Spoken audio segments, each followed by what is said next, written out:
Emilio Pérsico, dirigente social y político, bienvenidos a la mesa de Paritarias Libres. Muy bien, ¿Cómo muchas estás? gracias por invitarme. No, por favor, el gusto es nuestro tenerte en esta mesa, que es un proyecto que empezó hace 24 episodios y que bueno, estamos muy contentos de que puedas estar acá con nosotros.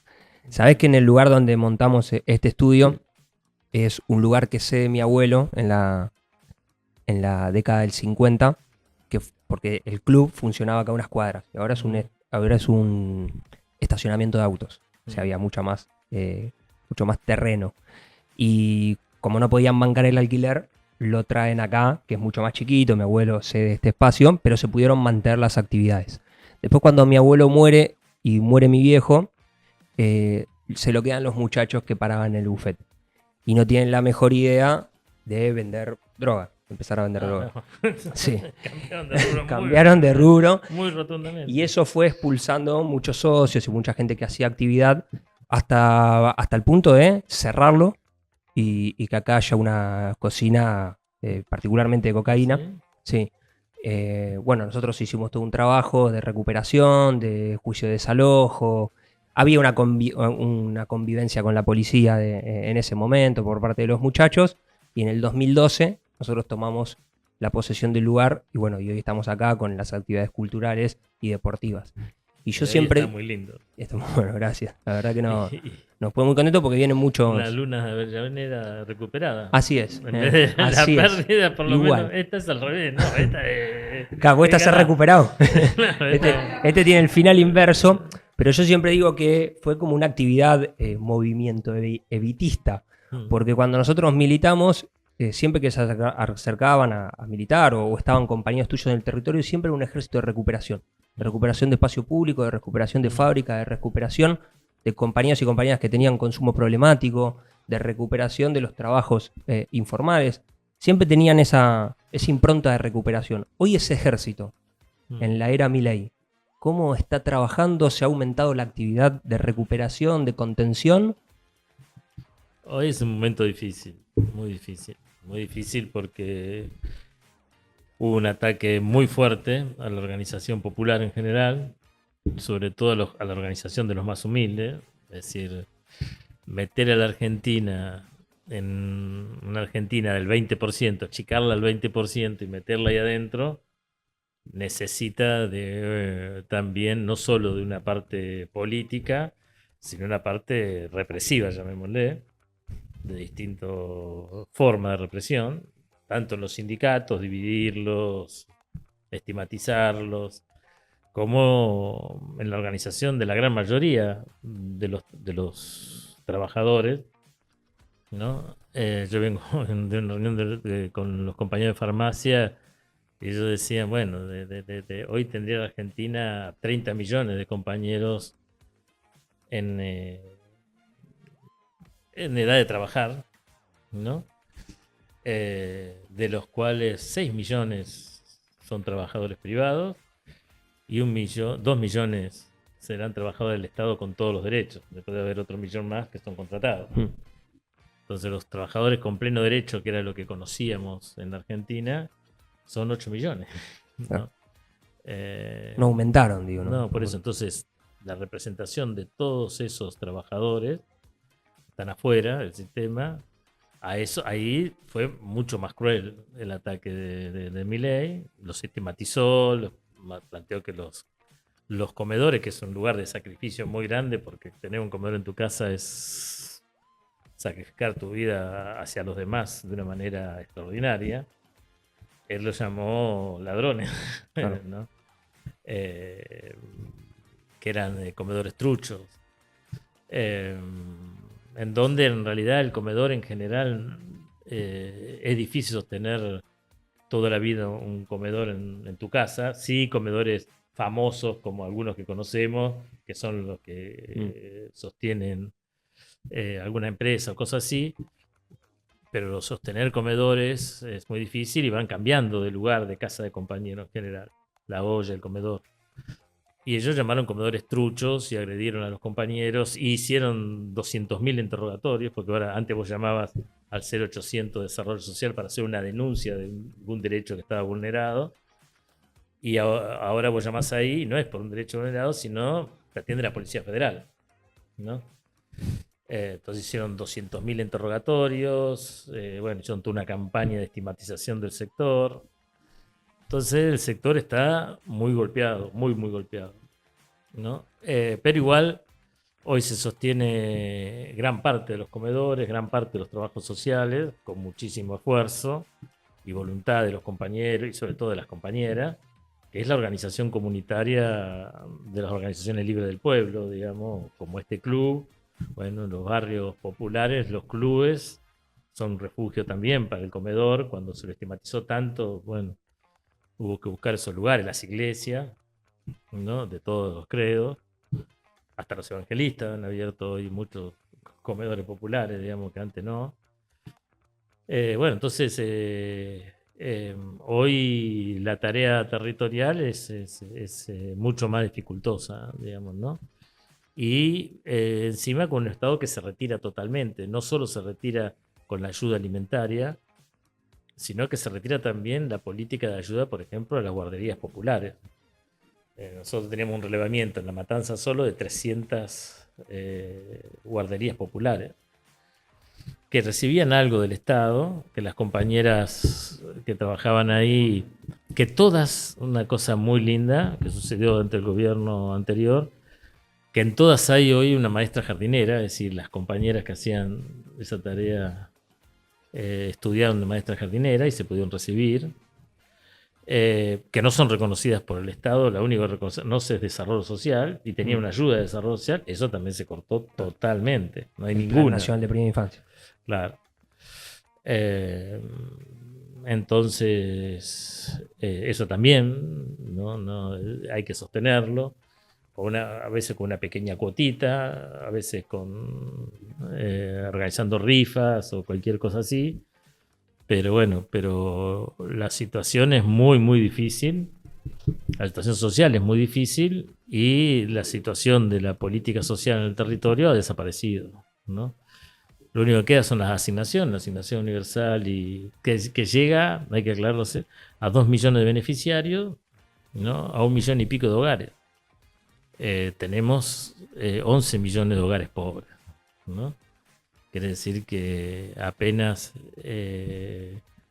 un poco más del 10%, el 15% de los hogares reciben la asignación. Digamos, de los hogares pobres, el 15% reciben la asignación.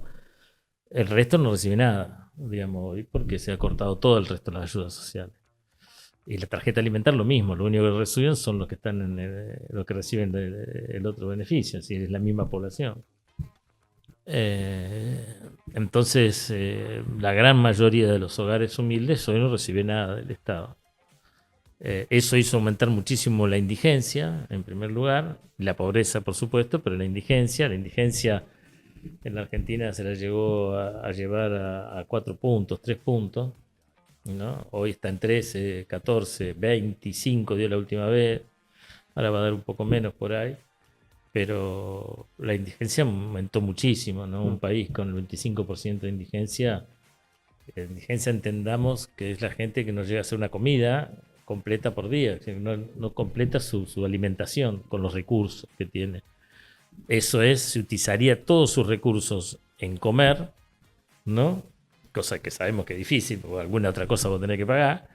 Pero si utilizas todos los recursos de comer, no alcanzaría a la alimentación mínima necesaria.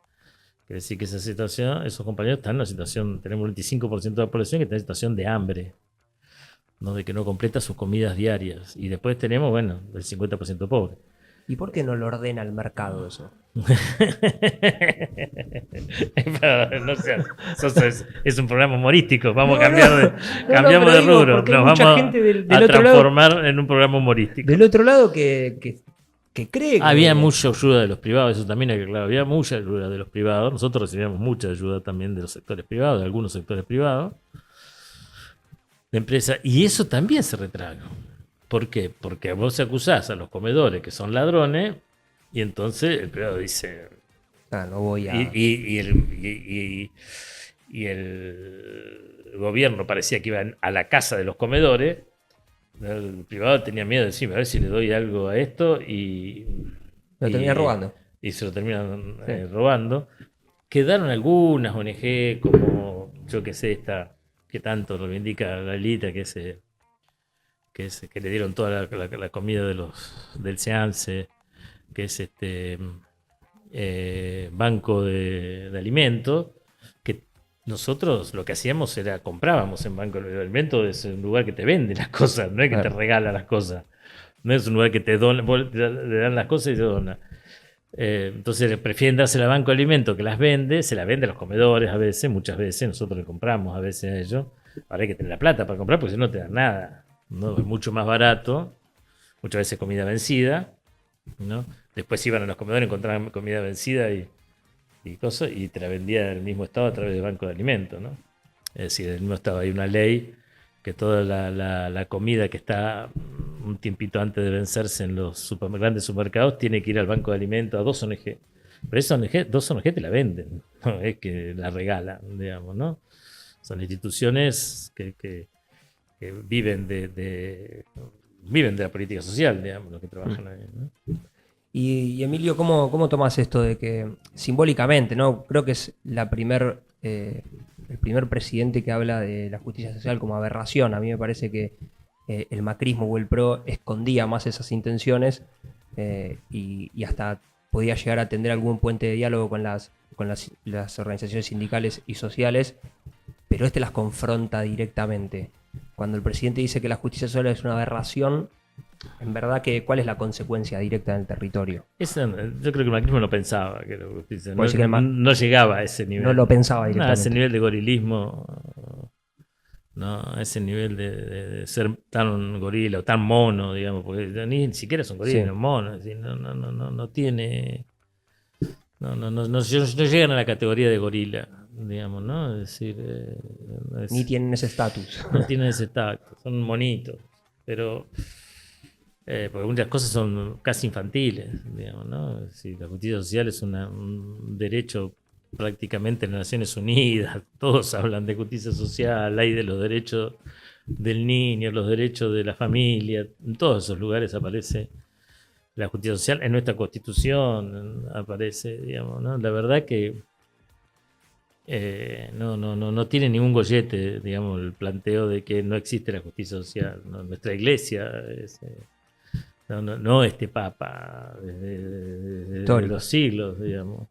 Hay que ir muy para atrás para encontrar monos de esa categoría, digamos, muy, muy para atrás. Yo creo que es antidiluviano, yo que sé, tenés que ir muy para atrás en la civilización humana para encontrar gente que diga, no, la justicia social está mal darle de comer, llegó a decir, porque la persona de esa manera, hay que dejar que tenga hambre, porque la persona sale a buscar trabajo, sale a pelear a la vida y eso mueve a la sociedad. Bueno, una locura japonesa, digamos. Bueno, volvamos a la esclavitud entonces, porque ¿no? Si vos no le pagás a la gente, la gente tiene que trabajar por su comida y si no se muere de hambre, bueno, van a trabajar más. Ese es el criterio, digamos, ¿no? Así, para unos eso, para otros son héroes. Para el empresario, que la mayoría han hecho toda la plata del Estado, ¿no? Que son los verdaderos parásitos del Estado muchas veces, no todos, pero muchos sí, o parásitos del mercado muchas veces, ¿no? Pero esos son héroes, ¿no? Esos son héroes. Sí, él lo califica de esa manera. Y los pobres son delincuentes, ¿no? Entonces, bueno, es una situación que la verdad que nunca se ha vivido, y mucho en este país pasó el peronismo, pasó Perón, digamos, ¿no? Es muy terrible después de eso, ¿no? Después de eso, de haber pasado Perón, Néstor en Argentina, llegar a un personaje que te diga estas cosas, digamos, ¿no? Y que un sector no lo apoye, ¿no? ¿Y cómo se lo enfrenta, Emilio? No, yo creo que tanto primero de la política como de las organizaciones. Primero hay que enfrentarlo y hay que atacarlo porque hay un miedo a atacarlo, digamos, ¿no? A las organizaciones nos abrieron 47 causas, yo qué sé, en todos los juzgados federales del país. Todo para amedrentarte, para que no lo putees, digamos, porque si vos no lo puteás y te haces el boludo, te salvás, ¿no? Lo mismo los gobernadores, los sindicatos, todo el mundo tiene miedo del látigo de Milei, termina teniendo, ¿no? Es decir, no estar en la boca de Milei. Bueno, yo creo que hay que enfrentarlo, que no podemos permitir cosas de este tipo, no podemos permitir ¿no? que nuestro presidente, que nos representa a todos, salga al mundo a decir que el calentamiento global no existe, que esas políticas son políticas comunistas, como ha dicho. Entonces, eso nos pone en un estado de peligro y en un lugar en el planeta que Argentina no se merece, ¿no? Totalmente. Sabes que antes hablábamos que este programa, la base de los que lo ven y lo escuchan son militantes, por ahora, hasta que nos convertamos en un gran medio de comunicación. Por ahora la base es militante. Las redes son una red. Son una red. Son una red. Una red está compuesta por muchos cuadraditos o rectangulitos. Así es. Y vos en general siempre hablas a un cuadrado de la red. A un nicho. A un nicho, a un cuadrado de la red. Bueno, hoy por ahora nuestro nicho es la militancia. Y romper eso es difícil, ¿no? Romper eso es difícil. Hay una manera de hacerlo, que es la que lo hace él, ¿no? Que ellos, digamos, Twitter, digamos, que es putear a todo el mundo sin ningún argumento. Entonces vos puteás a todo el mundo con ningún argumento y vos lo escuchás para decir las pelotudeces que está diciendo. Entonces, pero, ¿no? O mi hijo ve los TikTok para cagarse de risa de las boludeces que dicen muchos de estos personajes. Bueno, yo creo que eso es un fenómeno que también nos trajo este capitalismo, que es vale más un Twitter que leerse un buen libro, digamos, ¿no? Y bueno, eso es un problema grave, ¿no? Y no se termina de configurar como espacio público, en donde también se disputa el sentido y la política. Sí, pero es muy difícil la disputa, es muy dispareja, porque vos podés decir lo que querés, vos podés decir... sin ninguna responsabilidad. Sin ninguna responsabilidad lo que querés, pero cuando te digo lo que querés sobre otra persona, sin ningún fundamento, como te digo, no tenés que retratarte después, no tenés ninguna responsabilidad, no se pierde en la nube, digamos, ¿no? Entonces es muy difícil, porque es muy desigual si vos querés hacer las cosas bien, ¿no?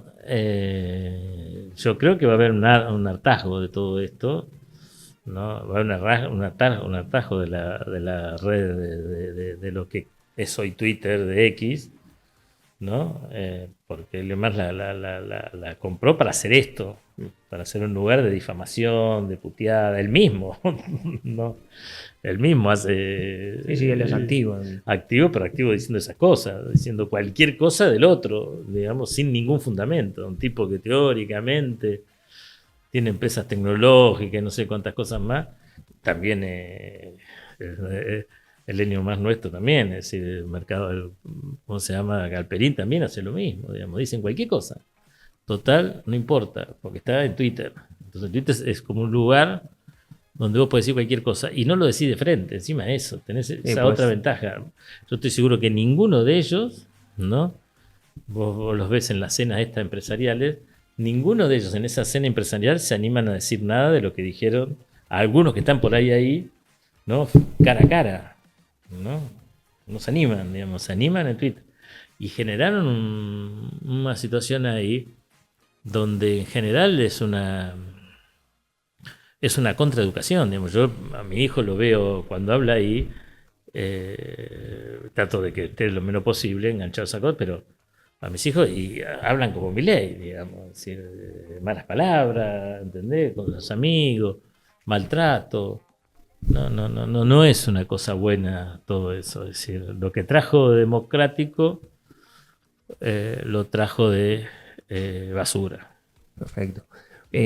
Ahora sí, para toda la militancia. ¿Cuándo Emilio Pérsico, no sé si te acordás el momento, la época, empieza a no querer o a resultarle incómodo convivir con la injusticia y se empieza a dedicar a lo político, a la militancia? Primero me acerqué a la iglesia, como muchos de nosotros de nuestra generación. ¿no? Mira la política al mismo tiempo. ¿Esto de época, tiempo? 70. 70. 71, 70.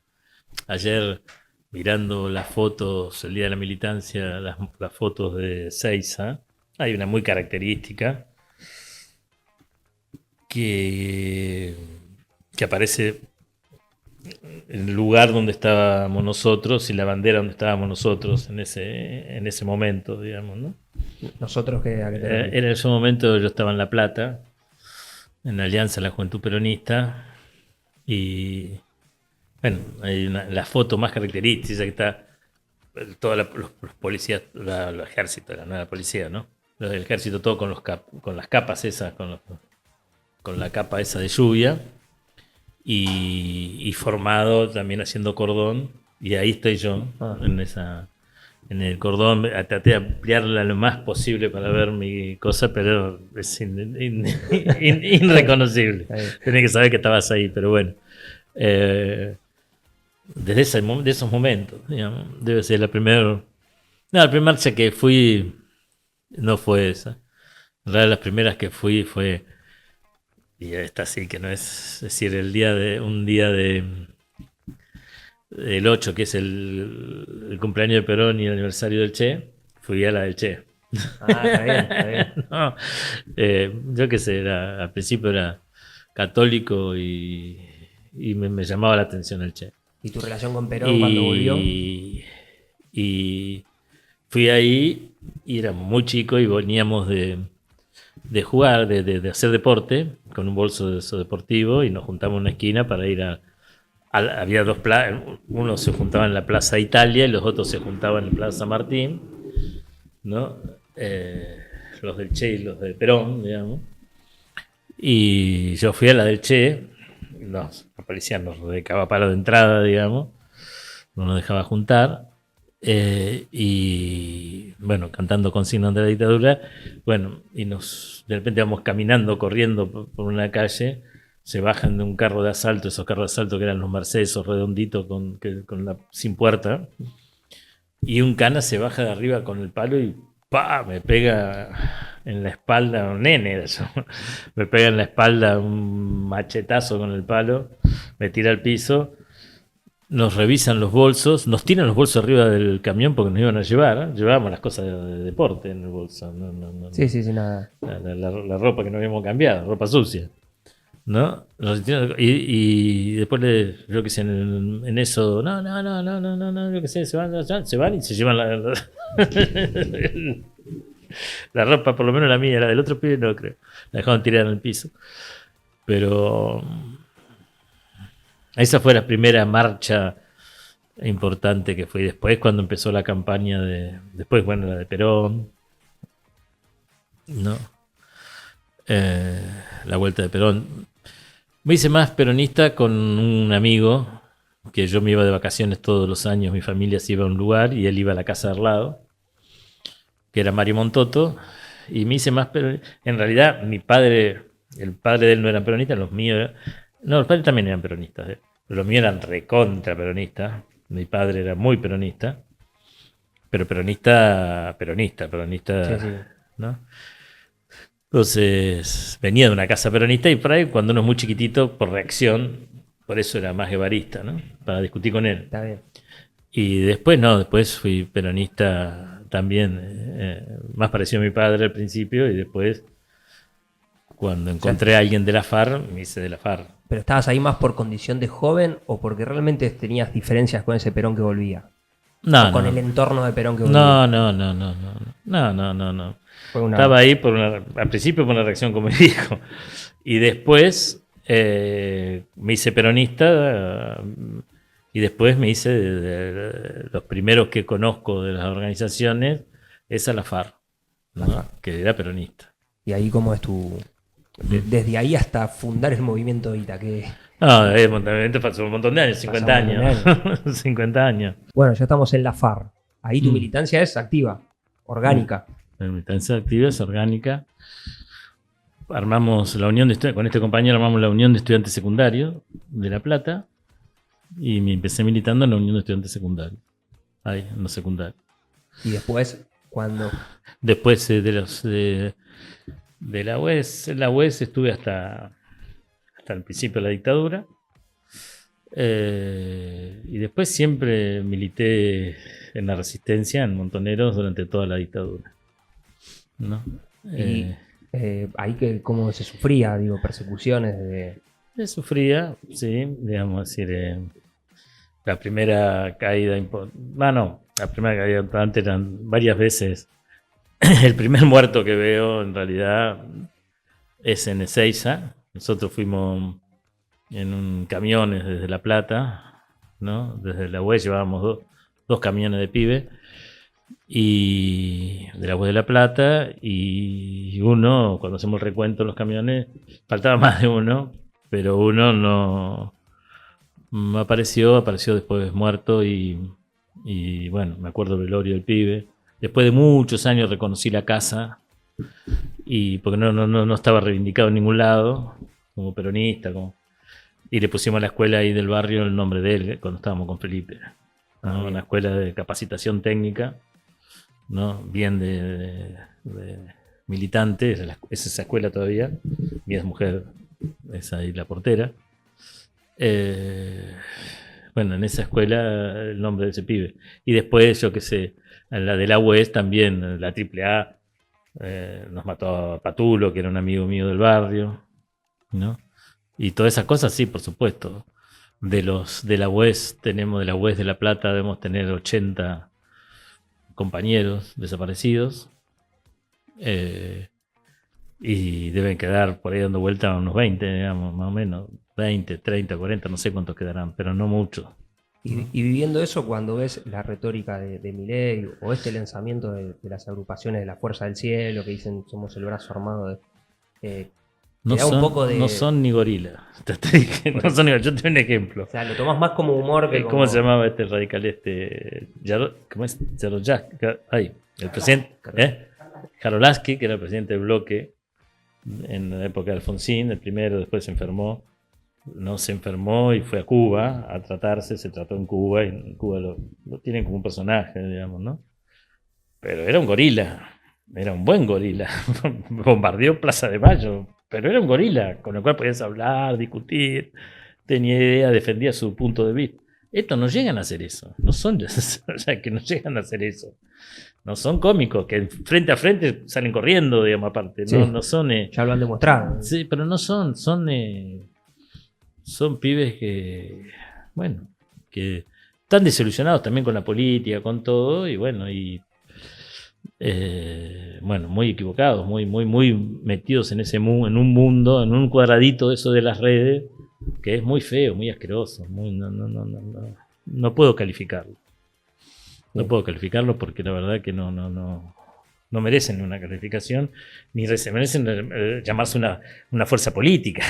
No son una fuerza política. Yo por eso creo que no van a ganar ninguna elección más, ¿no? Eso no me preocupa. Me preocupa que sí el modelo que ellos representan caló hoy en la gente. Es decir, Caballo héroe, Caballo demonio, Caballo héroe de vuelta. Digamos, eso me preocupa. ¿Cómo lo viviste el menemismo? El menemismo lo viví muy cerca de Norma Pla, digamos, ¿no? Norma Pla nos conocimos, era una militante radical. Nosotros dentro de Quebracho teníamos unos cuantos militantes radicales. Yo estaba en Quebracho. Ella vino a vernos y planteó que quería que nos hizo participar en todo esto de movilizaciones de todos los jueves, creo que era la marcha de los jueves, los martes, no me acuerdo, la marcha de los jubilados. Hicimos la marcha 100 de jubilados, donde ella se subió a la verja y le robó la escena esa que le roba la gorra y cuando le sacan la peluca. Bueno, fuimos con ella, se hizo la constituyente y movilizamos en contra de la constituyente. Conseguimos unos micros y fuimos a bancar. No los pagó, que yo lo estimo mucho por muchas cosas, lo estimaba, pero el dueño de Crónica, ¿no? García siempre nos pagó los chorizos, todos esos chorizos no, pero estoy diciendo una cosa que no no creo que se sepa, bueno, pero todos los chorizos de eso de Luna Park, que hacemos los chorizos en la puerta de lo de Caballo, hacíamos choriceada en la puerta de lo de Caballo, y un día bajó Caballo, ahí quedó la entrevista, después de eso se hizo. Mejor no bajó, sino llegó justo, y se bajó, y éramos poquito, digamos, si no, no se bajaba, pero claro. Esa hora éramos poquito. Y habló. Todo eso lo bancaba Crónica, ¿no? Mirá. Ángel García lo bancaba García, como el viaje a Malvinas, digamos. Era un tipo raro. Sí, no, bueno, pero bancaba una causa, digo. Sí. Y entonces nos bancó los micros para ir en contra de la constituyente. Muy bien. Y te veo en este relato es Perón, el Che, en ese momento. En ese momento, entre Perón y el Che, vos estabas con Che Guevara. Muy chiquito, ¿no? Fue por eso, muy cortito en mi tiempo. En ese momento. Muy cortito en mi tiempo. Después Menem. No. Por eso estuviste enfrente. ¿Y qué es lo que te hace...? También era seguida en contra. Bien. ¿Y qué es lo que te hace acercarte a Néstor? A Néstor me hace acercar... Bueno, primero había un viejito, que yo lo quería mucho, que venía mucho a mi casa, yo vivía en el campo. Él era también una persona de campo patagónico, pero le encantaba venir ahí, y la mujer de él era artesana, hacía cuadros con arena del río Santa Cruz, y mi mujer mi compañera de aquel momento hacía telar, entonces mezclaba las arenas con la tela y hacían telares de colores, digamos. Entonces venía mucho. El viejito era Cepernik, que fue gobernador en los 70. Y él lo reivindicaba mucho a Néstor y decía, no, Néstor es mejor gobernador. Pero digo, viejo, a vos te echaron porque... Discutía mucho con el viejo, a vos te echaron por querer expropiar a Menéndez Betty. Y privatizó YPF, decía, entonces nos peleábamos, ¿no? Pero después lo conozco, ¿no? El discurso. Dijimos, el grupo nuestro no lo votó. No votamos, porque estamos enojados con la democracia, de si gane quien gane, pierde el pueblo, decíamos. Y cuando dijimos, no vamos a la Asunción, no vamos, no vamos a la plaza. No había mucha gente tampoco, pero no vamos. Nos encontramos todos. No faltó ninguno. No faltó ninguno del grupo nuestro en la plaza. Estábamos todos ahí. Y entonces, cuando escuchamos el discurso en la plaza, dijimos, a la mierda, ¿no? Es este. Este nos rompió la cabeza enseguida, en 2 minutos. Dijimos, a este hay que apoyarlo. Y nos fuimos corriendo para la casa de gobierno, y ahí lo vimos, porque teníamos muchos compañeros, amigos míos, ya estaban ahí. Yo ya había hablado con él en la campaña, ¿no? Sobre todo hablaba mucho con el Flaco Kunkel y con el Topo Devoto, que era amigo de él. Y bueno, y después enseguida hicimos una reunión y Néstor te enamoraba, me dijo cosas que me enamoraban, me enamoraron, me convencieron. Me dice, ¿sabes de dónde vengo? Sí, le llevé un afiche donde era la bandera de Estados Unidos, y el primero, estaban todos los presidentes, era una estrella, y él de casualidad el primero, estaban todos los litas, todos los que habían sido candidatos. Entonces me dice, sí, ya sé, Emilio, y por eso quiero que charlemos, que discutamos. Y me dicen las veces, decir, bueno, mirá, vos en el 73 llenábamos la plaza por la liberación contra la dependencia. Hoy se llena la plaza para pedirme planes sociales y comida. El movimiento popular, no es que estoy yo bajo en cuanto a la reivindicación. El movimiento popular está muy bajo. No me están pidiendo la liberación, me están pidiendo planes sociales y comer. Estamos muy abajo, arrancamos muy atrás. Y me dice, bueno, yo sigo soñando lo mismo que soñábamos cuando llenamos esa plaza. ¿Me podés creer o no? Cuando llenamos la plaza en el 73. Pero yo voy a subir 2 escalones en el camino de esos sueños. Y vos seguís subiendo después si querés. Acompañame estos 2 escalones. Bueno, ese día volví a mi casa, junté a mis hijos, les dije, muchachos, no trabajo más, ¿no? Yo siempre trabajé. ¿no? Viví de mi trabajo, nunca del Estado hasta ahí. Hasta ese día. Después de ahí tampoco viví del Estado, pero no trabajé más. Le dije, mis hijos háganse cargo. Yo tenía negocios y venta de verdura y tenía un campo donde sembraba verdura. Le dije, bueno, alquilen el campo, ¿no? Y hagan lo que puedan con el puesto. Lo cerraron enseguida, no se quedó el puesto. Pero yo me voy a dedicar a apoyar a este tipo todo lo que pueda. ¿Y cómo fue eso? Y lo apoyé. Él sabía que podía contar conmigo. Enseguida hicimos una marcha por Evita, por una marcha antorcha y Néstor la controlaba toda, ¿viste? Es decir, que ya sabe cuánto juntamos, ¿no? Es decir, y quién estaba todo el tiempo. Iba Icosiurriaga marchando con nosotros, que era el jefe de la CIDE, digamos, ¿no? Marchando con nosotros, hablando todo el tiempo con él, ¿no? Y yo y me preguntaba, che, ¿quién está? Está este y este. Y el resto, che, ¿y quién está? No, pará, son los mismos, ¿no? Estamos los mismos, todavía no llegó la gente, así era, ¿no? E hicimos una marcha de Callao y Corriente hasta el Ministerio de... ¿Eso ya cómo? ¿Bajo el sello de...? Eso no teníamos, éramos distintos sellos. Éramos 11 organizaciones. En realidad, hasta ahí, éramos 3 organizaciones. 2 organizaciones no se sumaron, ¿no? Se plantearon como kirchneristas críticos, ¿no? Las otras 11 formamos el Evita. Una era la del Cuervo, la kirchnerista crítico. Mirá. Era JP. Estaba del otro lado. No estaba del otro lado. No, apoyaba, pero críticamente. Era JP. ¿Cómo se llamaba? JP. Uy, ya me olvidé. No me acuerdo las cosas. No me acuerdo los nombres. Presente. Juventud presente.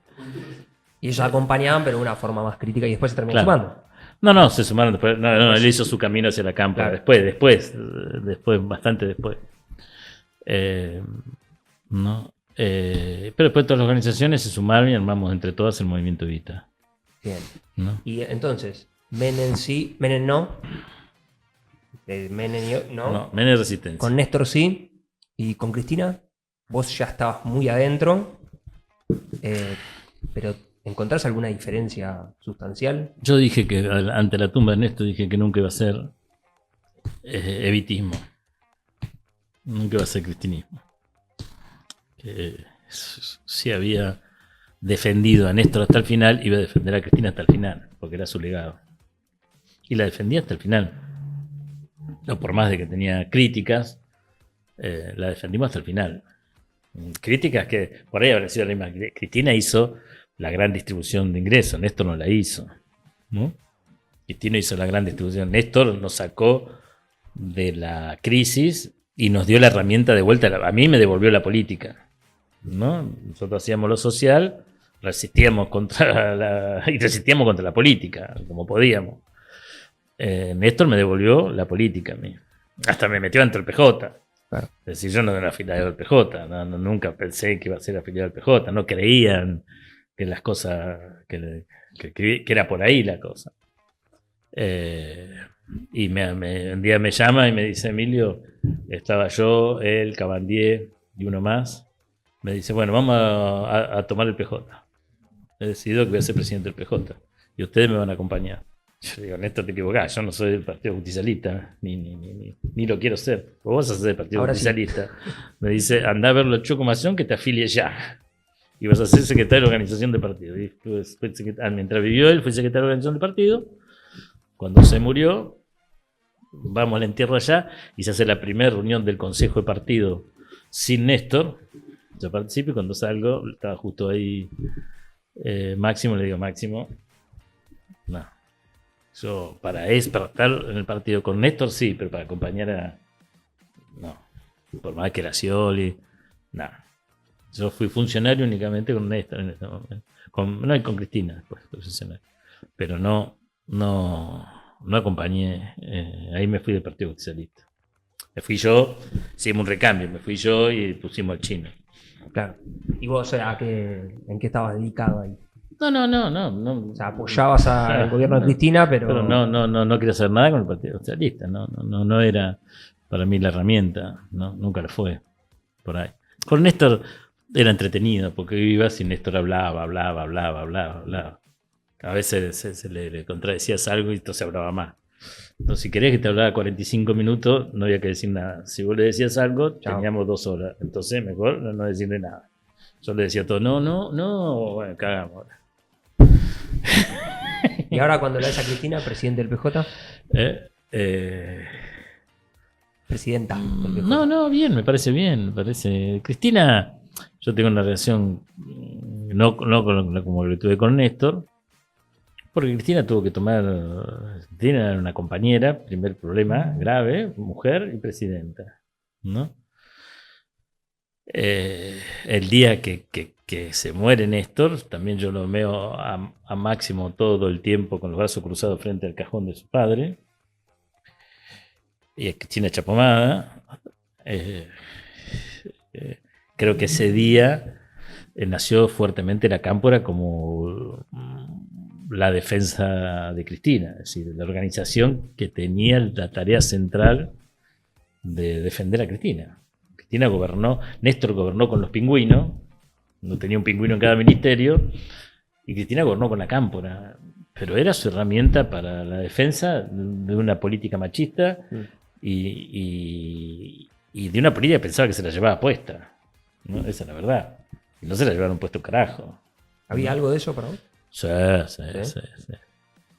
Sí, yo creo que sí. Después del campo, después de todo eso, yo creo que estaba eso latente, ¿no? Y bueno, la Cámpora cumplió ese papel. Nosotros no, porque no era nuestro papel dentro del movimiento nacional. Creo el movimiento nacional, yo creo en el movimiento nacional, y creo que es un gran movimiento, digamos, que hay que construir para enfrentar a estos tipos. Cuando eso se achica, estamos en problema, hay que agrandarlo siempre. Bueno, nosotros no estábamos ahí en ese centro con Cristina. Con Néstor sí, más cerca estábamos, ¿no? No, pero sin embargo se mantenía como una agrupación No, nacional siempre estuvimos, fuerte. siempre, y la defendimos siempre. Hasta el acto final la defendimos porque creíamos que eso era también lo heroico de ese proceso. El proceso tuvimos, si corridas de mercado, Cristina tuvo 4 o 5. Yo le digo a Axel, fuiste el ministro del aguante, eran los patios del aguante, ¿te acordás? Se hacían los patios del aguante, y la economía era la economía del aguante también, porque le daban. Es decir, no querían que el gobierno popular entregara el mandato ordenado, sino que lo entregara desordenado, porque eso era destruir toda la historia esa. Y Cristina, una de las cosas que más cuidó es la historia de ese proceso, y la guarda, y está bien. Para yo soy lateral de ese proceso. Claro. Mis sueños son otros, y muchas políticas mías también son contradictorias, las que desarrollamos nosotros. Bueno, esto es así. No, pero sin embargo, si bien... Y Néstor lo dijo claro, esto es una etapa, Emilio, apoyame esta etapa. Bueno, yo hasta acá estoy, ¿no? Y cumplí hasta ahí, ¿no? Después nosotros queremos transformar la Argentina radicalmente, ¿no? Es decir, creemos todavía en que hay posible hacer una revolución nacional, popular, transformadora, y que es la única solución, creemos, ¿no? Que todo lo demás son parche. Sí, total, no, pero aparte, sacándolos del centro en ese momento, porque estaba la Cámpora, que crece mucho, yo tengo una valoración positiva con el movimiento Evita en cuanto a también su crecimiento, no estando en el centro, su crecimiento y su salto cualitativo cuando empiezan a dar una discusión también gremial y empiezan a construir la Unión de Trabajadores de la Economía Popular y logran dividir lo político de lo gremial, empiezan a formar dirigentes. Y hasta, bueno, una de las compañeras llega a ser intendenta 2 veces electa de Moreno. Sí. Como que veo, no estando en el centro, igual veo un trabajo muy fuerte de todos ustedes, de Levita, en poder dar una discusión gremial en cuanto al trabajador informal y encima lograr que una compañera llegue a intendenta. Sí, hemos tenido, al principio, cuando armamos Levita, Néstor me llamó y me agarró esos papelitos, ¿viste? De esos de oficina, y me escribió 3 o 4 papelitos con un grupo de compañeros de cada provincia con los cuales tenía que haber y sumarlos al movimiento Evita. Así nace el movimiento Evita. Y el nombre también nace, ese chacal, la de desocupado. ¿Cómo se llama? El movimiento se llama Movimiento de Trabajadores Desocupados Evita. Y Néstor te dice, pues. Nah, Movimiento Evita, Emilio, dejate de joder. O sea, lo arma Néstor el movimiento. Sí, y me da una lista de gente. Entonces teníamos 26 diputados. Cuando hacemos la primera reunión de la Mesa Nacional, 26 diputados. Digamos, eran todos diputados en esto. ¿No?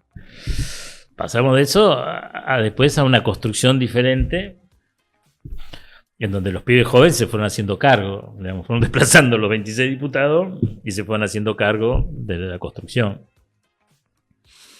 Hubo un trabajamiento enorme ahí dentro del movimiento, ¿no? Y esos pibes, una de ellas es Mariel, ¿no?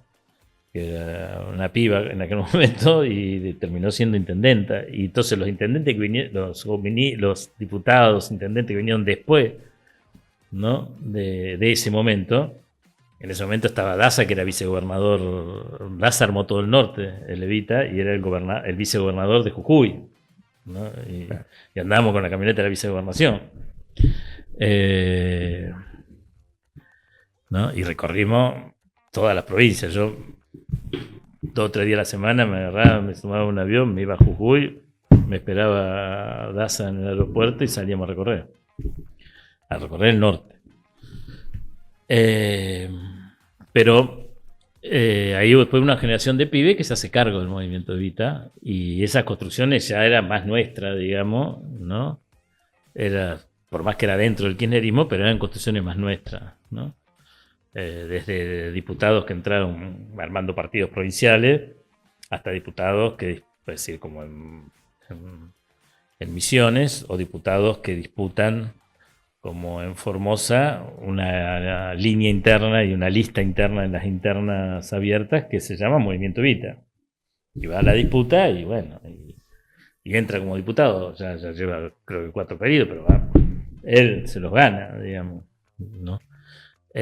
Bueno, así, o concejal, o intendente, bueno, la intendenta de un monstruo como es Moreno, que encima una gran intendenta, hoy calificada por el gobernador, ¿no? Como la mejor intendenta del conurbano, la mejor intendencia del conurbano. Pasamos de una recaudación del 15% a una recaudación del 70-80%, ¿no? de comercios en blanco. Creo que se están construyendo, es el lugar de la provincia donde más parques industriales, creo que va a terminar siendo 18 parques industriales, había uno, el segundo municipal y una chorrera de privados, ¿no? ¿Por qué? Porque hace las cosas bien, ¿no? Porque la honestidad no es aparte una bandera, sino es una realidad, digamos, y una compañera que sale de Cuartel Quinto, no sale del centro de Moreno, ni es inserta en Moreno, sino que sale de Cuartel Quinto, su padre vendedor ambulante, que en un accidente con el auto cuando salía a laburar muere, y se queda con la madre, bueno, una vida como la de la gente de nuestro pueblo, como la mayoría de los tipos de nuestro pueblo. Bueno, eso son los compañeros. Me acuerdo de una elección, bueno, no lo digo, pero que teníamos, metimos con los concejales, era una hija de puta, porque su madre había sido una puta, era verdad, claro.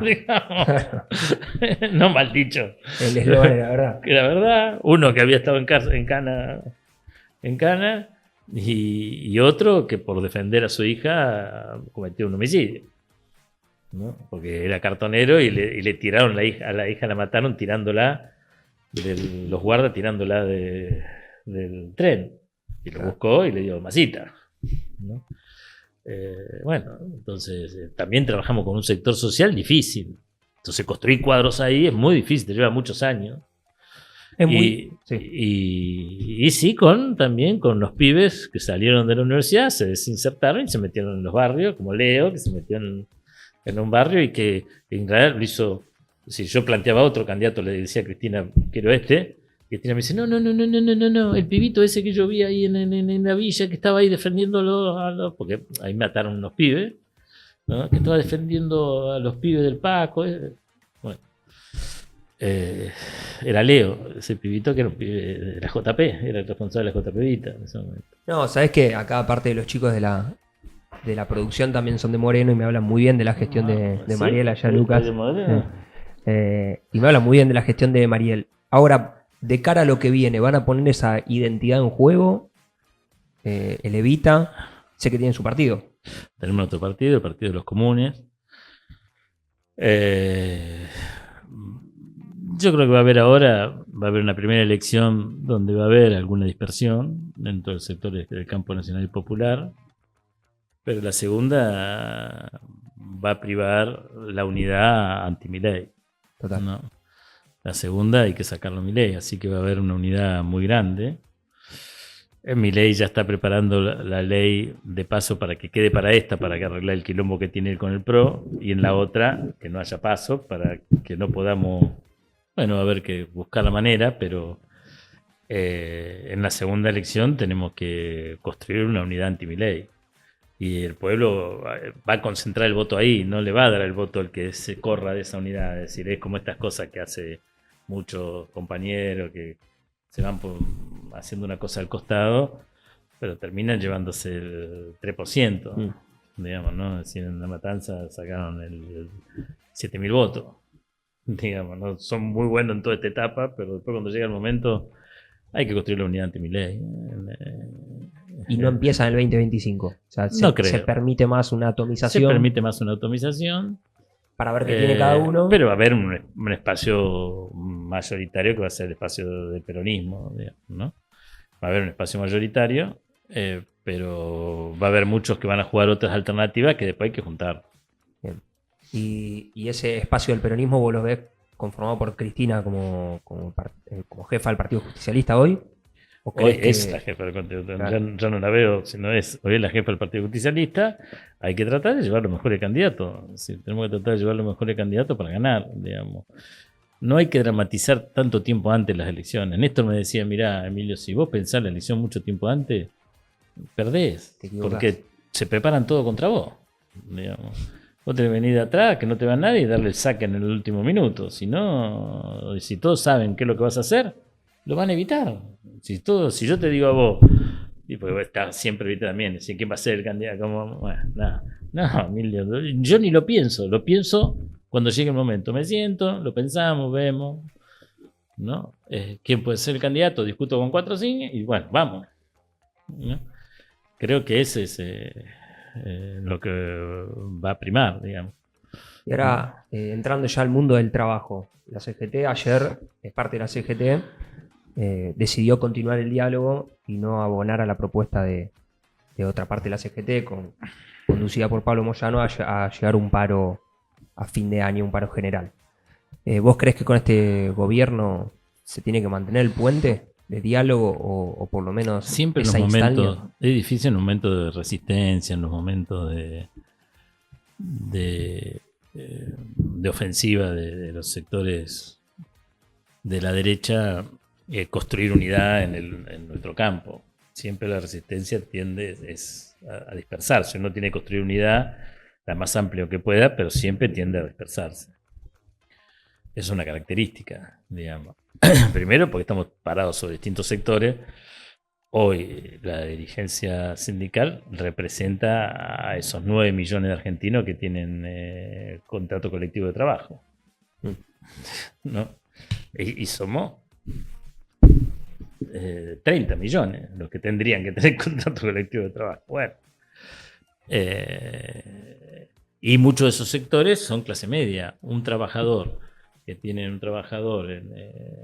metalúrgico, hoy lo decía el secretario general de farmacia, uno que es de farmacia, de mi sindicato, dice, una compañera que trabaja en mi sindicato y el compañero es empleado público, es clase media. Y en realidad está dentro del primer decil, ¿no? De los 10% de los argentinos que más ganan en Argentina. Y después está todo el resto de la sociedad. Entonces, depende mucho de esa situación. Y el conflicto, ¿no? Eso lo dice mucho Daer, tiene razón, el conflicto es sectorial. Entonces vos vas de conflicto sectorial, le presentás pelea, por supuesto, cuando hay un conflicto sectorial de un determinado sector, vos tenés que ser solidario con ese sector y ayudar, ¿no? Pero el conflicto es centralmente sectorial y las negociaciones son sectoriales de los conflictos. Ahora después tenemos que, nosotros vamos a los conflictos de los estudiantes tendrían que participar en los conflictos nuestros, ¿no? Participan poco, nosotros vamos a los conflictos de los estudiantes, pero cuando hay conflicto por el hambre, la CGT nos apoya, por ejemplo. Claro. ¿Se entiende? Entonces, Sí, hay solidaridad, pero... Yo respeto mucho eso, digamos, porque que no... por lo menos está apareciendo esa solidaridad de clase hoy fuertemente, no tenemos que romper esa situación. Pero nosotros vamos a tener que seguir peleando porque la situación es esta, digamos, la situación es horrible, ¿no? No, la situación de tu compañero no es como ese, hay un 10% de los trabajadores, o de los que tendrían que ser trabajadores, que hoy le está ganando por ahí la inflación. Pero los nuestros están perdiendo todo, nos están cagando a goles, ¿no? Es decir, estamos muy mal. Y con buenos gobiernos, ¿es materializable ese aumento de porcentaje del 10%? Porque cada vez vayan aumentando la fila de los formales y de la clase media, digo, con buenos gobiernos. ¿Es materializable o ya hay un sí? Con este capitalismo no. O sea, ya es sistemático. Es el capitalismo que es así, ¿no? Ahora, yo también, Perón llevó a la Argentina, cuando llegó estaba el 25% formal, en un año lo llevó al 80%, mientras él vivió se mantuvo en el 80% y el 80% sindicalizado. Y el hambre nunca llegó cuando se murió fue el momento más alto del 8%. Mientras vivir la vida política de Perón, nunca llegamos a 2 dígitos de pobreza. Está claro que el que los trabajadores tengan trabajo registrado es el objetivo principal. Para nosotros, registrar la economía popular, registrar qué está haciendo cada compañero y una vez que tenés eso, ayudarlo en ese lugar, es la tarea principal para mí del Estado. Bueno, hasta ahora no lo hemos logrado. Pero hoy, insisto, la mayoría de los trabajadores están fuera de eso. Y organizarlos es la segunda tarea, ¿no? Y sindicalizarlos es la segunda tarea. Eso es lo que le va a dar justicia, eso es lo que va a construir justicia social y eso es lo que va a hacer que esos trabajadores, ¿no? También nos voten, digamos, y sea como era el peronismo en su momento, que era imbatible, digamos. En las elecciones. Había que pelear por las elecciones, porque vos peleabas por la elección y cuando llegaba la elección ganaba, digamos, si eran democráticas y libres.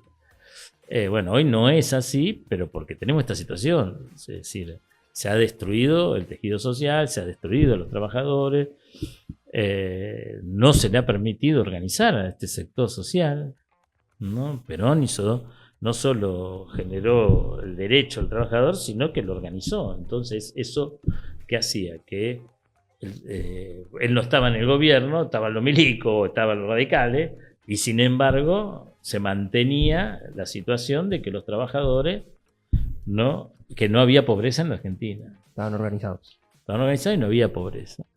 Nosotros llegamos por ahí hasta una distribución parecida a la de Perón, del 50-50, pero la diferencia es que teníamos un 30 o 25% de la gente en la pobreza.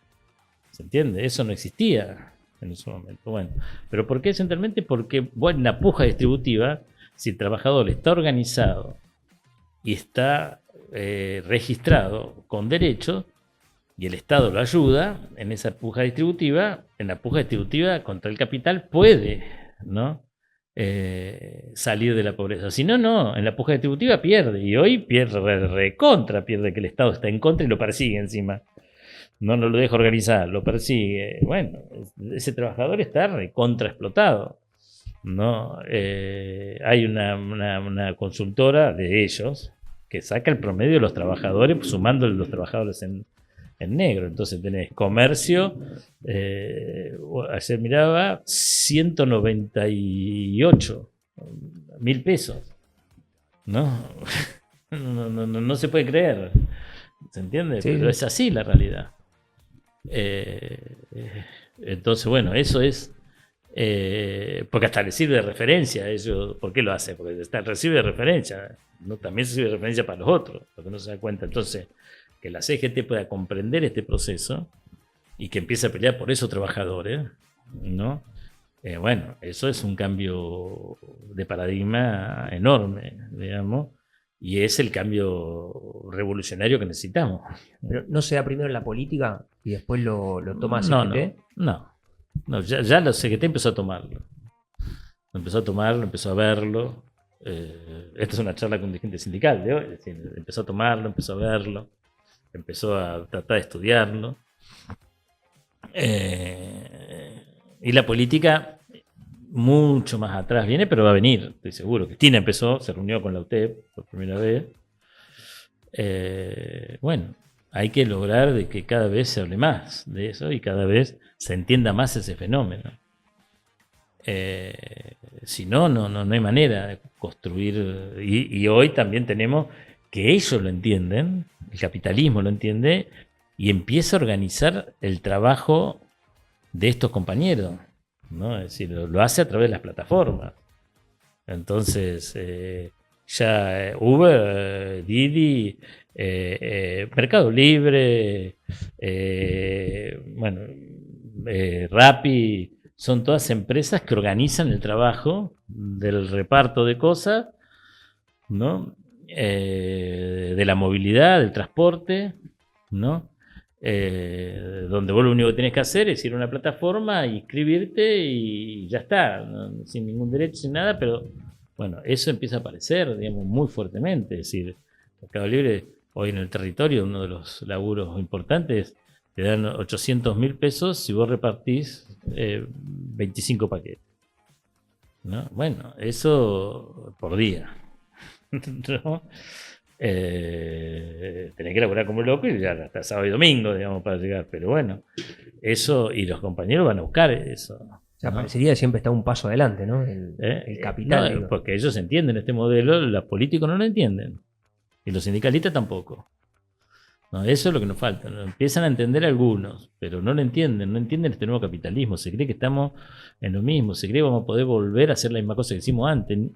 Un sector empresario ayer decía: no podemos hacer ninguna de las cosas que hicimos antes. Si no nos vamos, no... O sea, cambió todo. Cambió todo.